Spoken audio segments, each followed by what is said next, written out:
Hey, what's up YouTube? Burton here, and me and Tiffany are about to go take some graduation pictures today and see what happens. I'm going to take this, and I'm going to take this. And this is what we're going to do graduation pictures with today.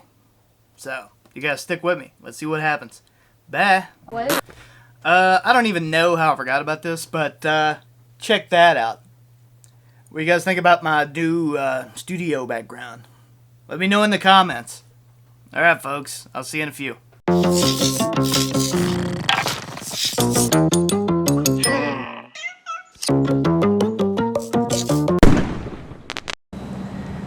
Okay, so we're out here doing Tiffany's graduation pictures, and I thought I'd take this opportunity to show you guys a little something.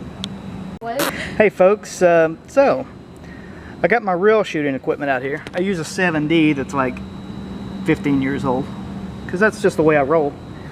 But here's my other equipment. I thought I'd do something a little unique and take some graduation photos on a box camera. What? Okay everyone, I got my film journal here. This is something that I developed, I don't know, several months back, and I thought I would use it to help me figure out which one of my film cameras work pretty decent and which ones I need to work on. So let me go through this with you. So I got this old school kind of design, film journal, and in the front of the book it shows you how to use it. So we're gonna have like a layout. I'll go ahead and show you this. Here's a sample layout, and then this is right here is where we're gonna write down the information about this camera. So today I'm gonna be using a No.2 Brownie. No.2 Brownie. And lens, that's NA because it's built in. Location, Moorhead. KY. Film and ISO. Today we're using Kodak Brownie, and it's 400.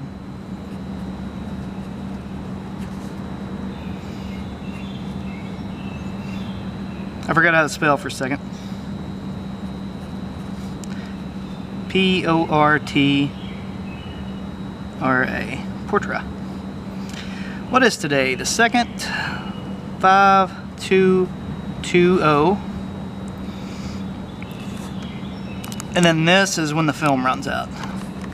So, January 2020.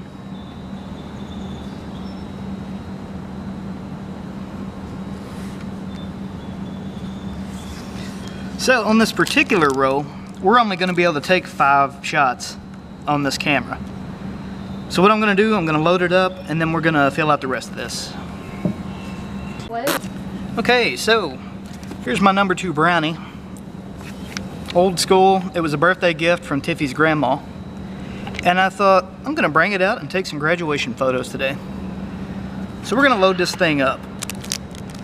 I got my Kodak Brownie 400 120 film here. Open that right up.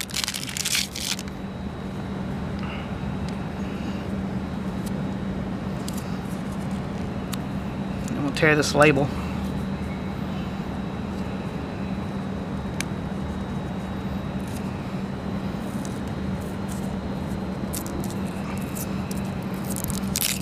Okay. Now we open up our little camera here. And you got to pull this out or you can't get the internals out for this model. Which I'd say it's the same with most models. I'm not sure off the top of my head, but so we got an empty roll from the last roll that was shot in this. And it'll go down here. And our new roll will go on the top just like this.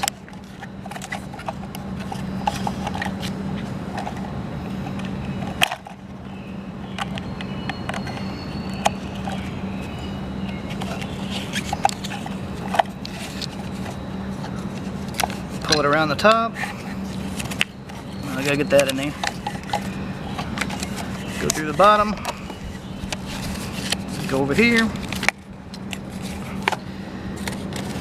And now we'll take this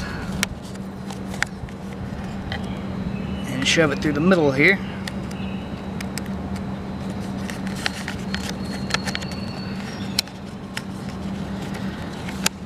to roll it up just a bit. And then we'll put this in the bottom slot. And now we'll put it back in here.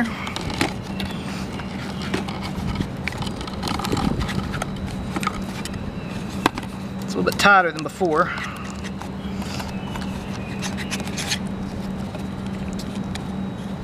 Make sure everything's pushed in okay.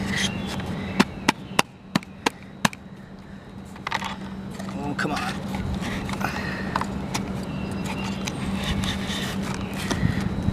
Okay. We'll put this back in. It may take a little bit until it gets into the film properly. And now we're turning. So I'll put this back together. And this is a little bit loose, so I got me a piece of tape to put on there just to keep it from coming open.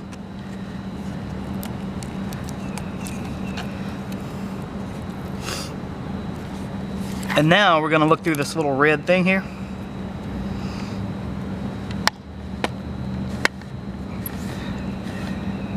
And we should start seeing some numbers. There's an arrow. Let me make sure this is shut. Okay.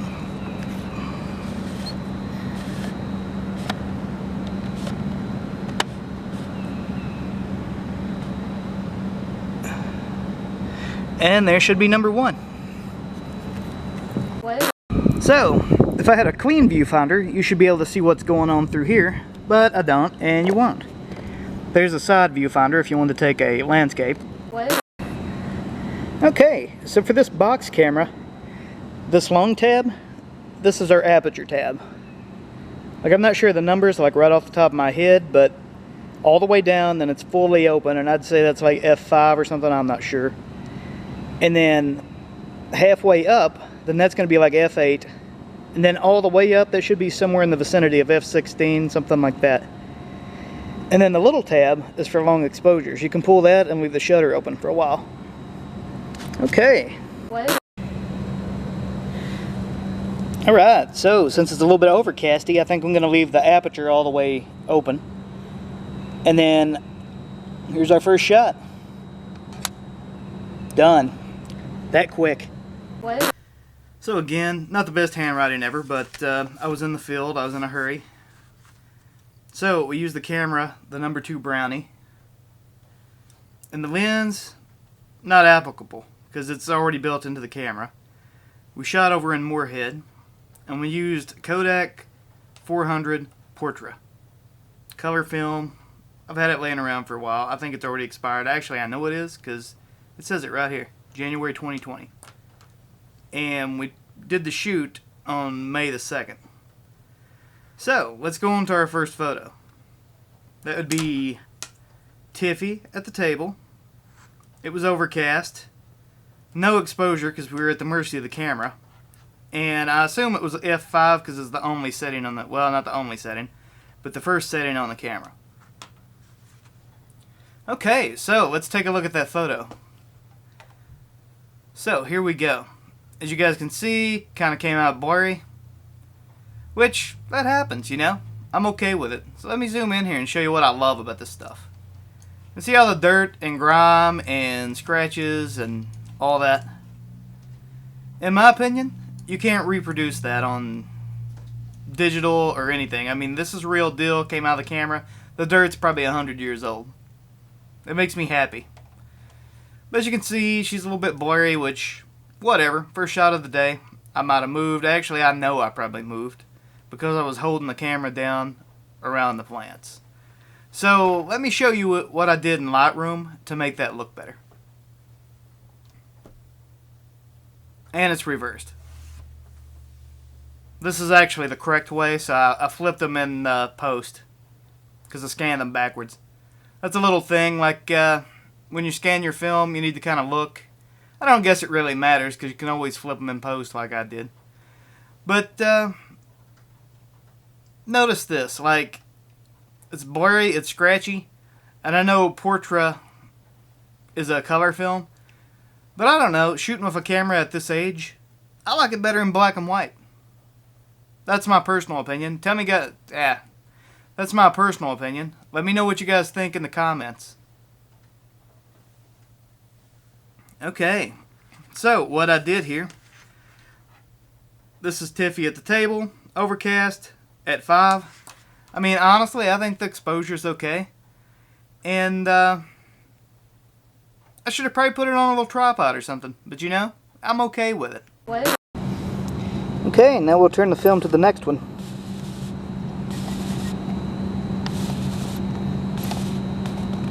Number 2. So that means we're ready to shoot. What? Okay, here's our next shot of Tiffy in front of the bell tower. So we'll see how this one goes. What? So, let's go on to picture number 2. This is her in front of the bell tower. But you can't see the bell tower, because I wasn't quite sure what the focal...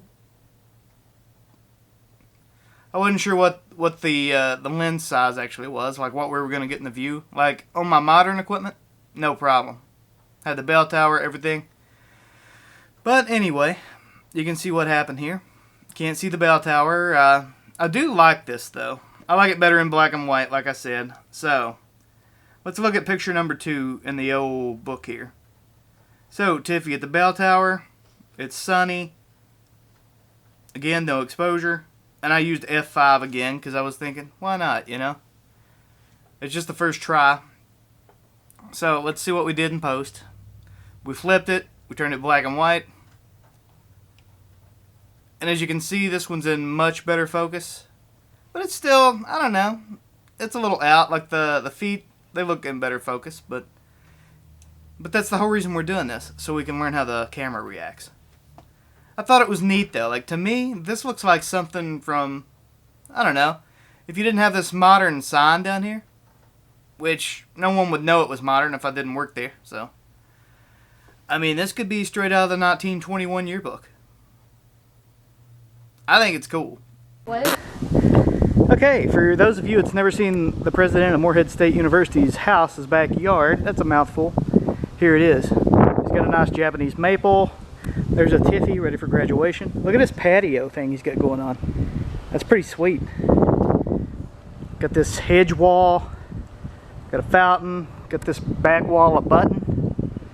The hedges. That's pretty cool. But anyway, here's our 7th photo with Tiffy with the old school camera. What? Is this picture 3? Okay, yeah, I guess it is. It's picture 3 in the scanning. But this is actually picture 7, the president's maple. And I labeled it the president's maple because there was 2 different maple trees. This is in shadow, again in A for exposure. F-stop of 5. Okay, let's see what we did in post. Flipped it because it needed to be flipped. And this is really in focus to me, you know? I mean, considering there is no focus on the camera, like it's me just stepping around and trying to get something close. Now, the cool thing about where we took this, I'd never been back there before. This is the president's house. He doesn't live there. He lives at a golf course somewhere. I don't know. The president of our university. But, I don't know. It reminded me of like a scene from The Godfather. Like the wedding scene. Like, he had this grand backyard and this big brick patio, and I thought it was cool. I mean, again, there's a few things that I did differently, but, I don't know, I think it's a neat picture. So let's see what's next. What? Okay, so this fantastic gate going to the president's garden, this is going to be number 8 for our last shot of the day. What? Probably my favorite picture of the entire shoot. Like, I think there's an old joke somewhere with... It's like, with 8 exposures, 1 comes out nice. With 24 exposures, when you got the 35mm film, you got like 3 pictures that turned out nice. And then it goes on to say, with digital, unlimited photos, you got 5 that turned out nice. So, I don't know if you guys have heard that before, but that's the way the rule goes. So, as you can tell, it's a little bit dark before I took it in the Lightroom. But I think it's so cool. Like, look at the lights here. I mean, you get the real film feel for that, and it's in focus. I don't know. I love this ilm down here as well. I don't know. Again, feels like something from The Godfather, but let's check the post-production version. Oh, I forgot to take you guys through the old notebook here. So, this is the President's Gate, again in the shadow, exposure, no, not applicable. And I did the same at F5.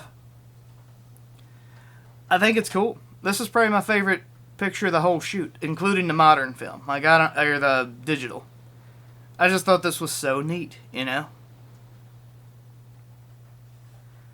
And again, you got the M, I flipped it in post. You got the little bit of haze around the lights here. I don't know, again, this could come out of like the 1920 yearbook, not the 2020 yearbook, you know? I think it's cool though. What? Okay, here's Tiffy's 5th shot. Get ready for this. What? Alright, so this is Tiffy on the rock wall. This is actually picture number 5 from the day. I think it was 4 on our little slideshow here. But that's the reason I make the notes over here.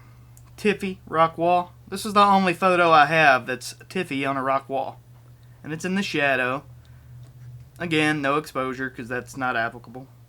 And then f-stop of 5.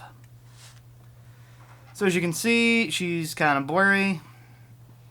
I don't know, that's probably from the shadow, but then again, I mean, even in the light's blurry down here, so I don't know, that might have been a little bit of shutter stick. That's kind of what I'm going to go with. So let's see what I did with that in post. Not the greatest, it's probably my least favorite photo. It could have been my favorite photo, I mean, if it had been in focus and stuff like that, but it's not. So, let's move on. What? Okay, so here's number 6 on our list of box camera photos. What? Okay, Tiffy in front of the maple tree. So I have presidential maple, I have regular maple.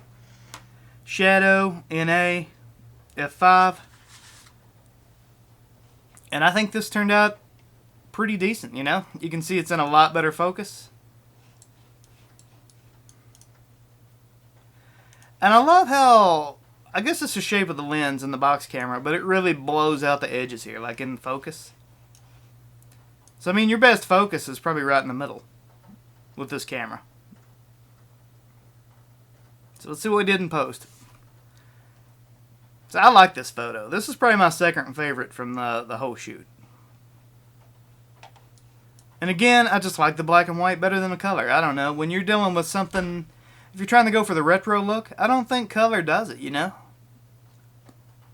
That's my opinion, but tell me what you guys think in the comments. I mean, sure, there's certain kinds of color that's like, oh, okay.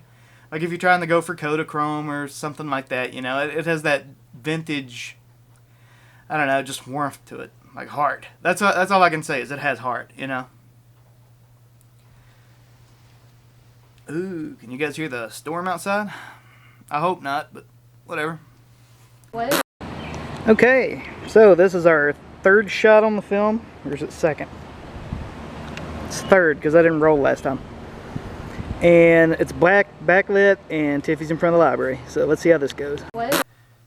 Alright, we have Tiffy backlit at the library. Okay, we have Tiffy backlit at the library. It's backlit, the exposure's not applicable, and at f-stop 5. Okay, this is probably one of my least favorite photos, just because it's so blurry and, I don't know, it has no character to me. Okay, so we took it in the post, we made it black and white, made it look a little bit retro. I mean, this one, it was so far gone, it's not there. And I'm not sure if I was breathing too heavy in this one, or, I don't know, camera stick, or shutter stick. I don't know, I'm going to go with shutter stick probably, because, I don't know, this camera's been sitting around, I don't know, 80, 90 years probably. Until someone found it in their basement and thought, oh, I'm going to take this to the antique store and make some money on it. And that's where I found it. So, alright. I don't know, you guys can see what's going on there. I ain't happy with that one, but, you know.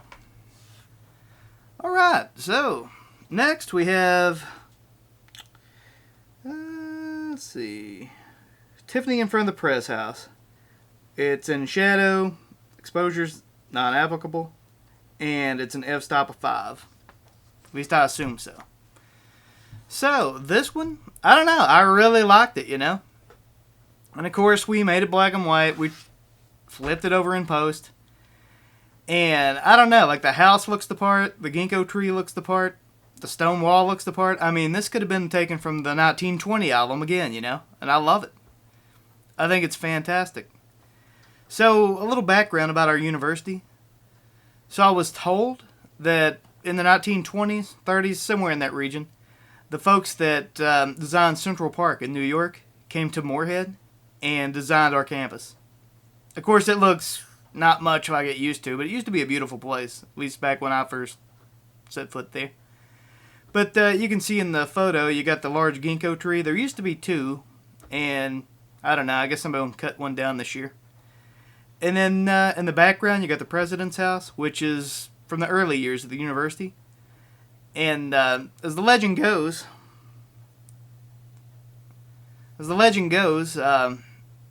they brought bricklayers from Italy to design the motif and everything. And I don't know, I think it's just a magnificent building, but, you know. Well, you saw what they did with the backyard. So, I don't know. But that's how the shoot went, and I really enjoyed it personally. So, let me know what you guys think in the comments. What? Alright, YouTube. Let me know what you thought about the video. Should I do more of this kind of thing? Did you like this? Do you like my little book? Do you like the graduation photos? Tell me what you like.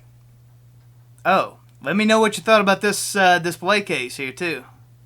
That's in an upcoming project, how to build that. So, little spoiler alert there.